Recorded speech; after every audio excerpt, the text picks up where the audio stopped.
Hey everyone, welcome back to my channel. Thank you so much for stopping by. This is my studio space. I'm very happy to say that I am back in my studio after nearly 7 weeks of not being able to work from here. As you can see, this studio needs a bit of a cleanup, some sorting out. I've got to go through all my art materials and kind of dust things off and get back to where I was before I had to close up for a while. But I'm really glad to be back. I'm very excited to start work again. In today's video, I wanted to share with you a drawing that I was working on this morning using some really nice paper that I found in my studio. I'll leave the information about all of my materials that I used in today's drawing in the description below, so you can check that out if you're interested. And I just wanted to talk a little bit about the process and the approach of doing this drawing.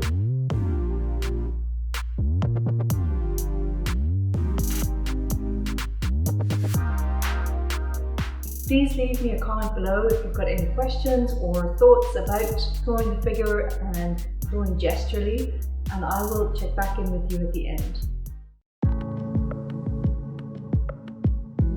This drawing is based on a pose of the model from New Masters Academy over on their YouTube channel, and what I'm going to do is leave a link to that exact pose with the timestamp. I'll leave that below in case you want to reference the pose for yourself. I didn't include the reference image here because I'm still trying to figure out if I can do that. But at least for now, go and check out that video and have a go at drawing the pose if you like, or any of their other poses. You can follow their timings, or you can just pause the video and draw the pose for as long as you like, which is what I did. So right now my first marks, as usual, are just really a way to kind of plot out the drawing very roughly, just to make sure that my composition will fit onto the page, that it's not too big or too small.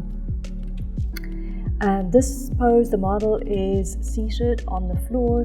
She's looking to her left or to the right as we look at it.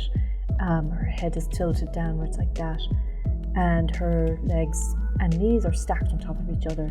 So what I'm trying to do at this early stage is to try and get all of those proportions correct, and that really means using a lot of searching lines, simply because I'm drawing this without measuring or without sighting.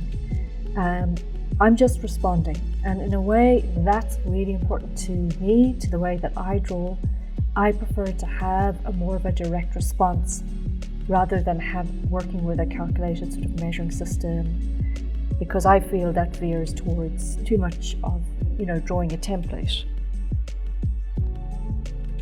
So I'm trying to draw naturally and responsively, but I'm also trying to draw with as much accuracy according to what I see as possible.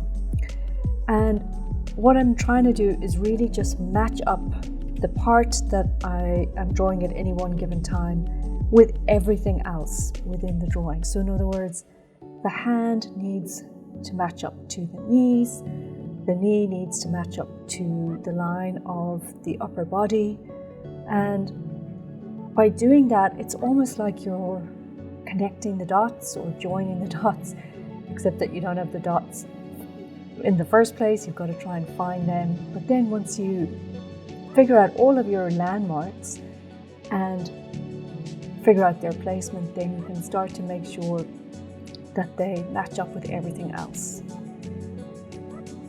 So it's just constantly referencing one part to every other part, or one part of the body to another part that's next to it.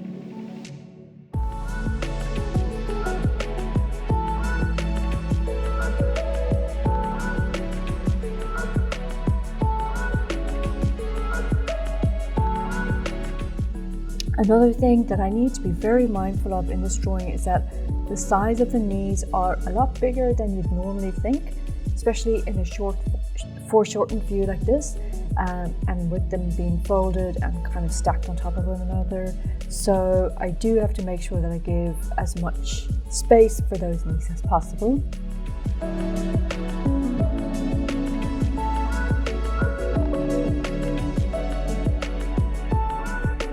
Once the kind of overall shape and outline matches up in a sense, then I can start to work into the forms a bit more. So for this whole drawing though, I only focused on using line. I didn't really spend any time to kind of get into shading. I just was focused in on using a contour line as well as a gesture line. And what helped me really to do that is I just sharpened. I made sure I had a very sharp charcoal pencil. I used a knife and sandpaper to get it to have a really nice fine point. And that way I could lay it on its side and block in areas. And then when I was completely sure of what I was drawing, I could use the very sharp fine point to make definite and confident sort of marks, especially around the outline or the edges of the model.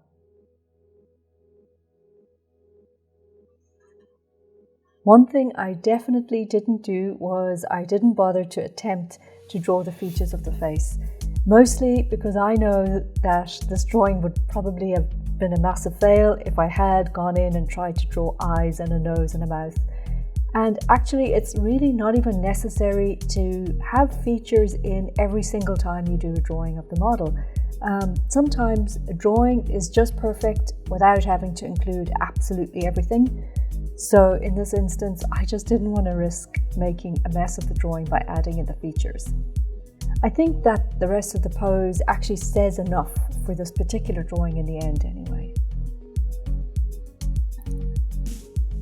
I really found as I was doing this drawing that I was able just to tune in to a kind of a drawing mode, which is for me the point of drawing anyway. And I just want to encourage you that if you are drawing from photo reference and you're really struggling to get a likeness or to get your drawing to look at least something like the model, that as long as you're able to focus in on your process and focus in on a quiet sort of state of mind and experience the process of drawing, that's actually as important as achieving a likeness or something that looks like, the photo that you're working from. So don't worry if it doesn't.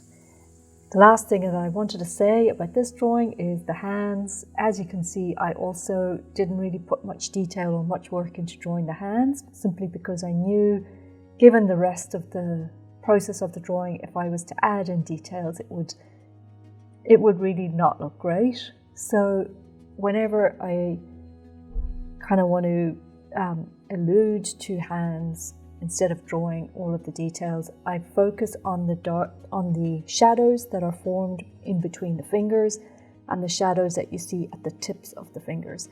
And sometimes that's all you need. It really gives you the correct impression of where the hands are and what pose the hands are in.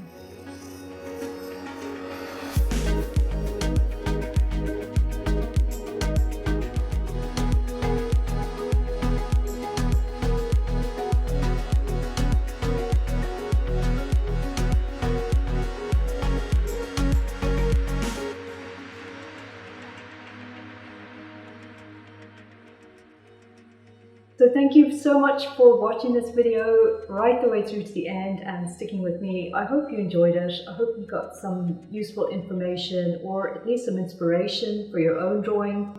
Consider giving this video a like if you think it's worthwhile. I would really appreciate it. And also consider sharing this video with somebody else who you think might be interested. That's about it for today. Till next time, take care, happy drawing, and I'll see you in the next video.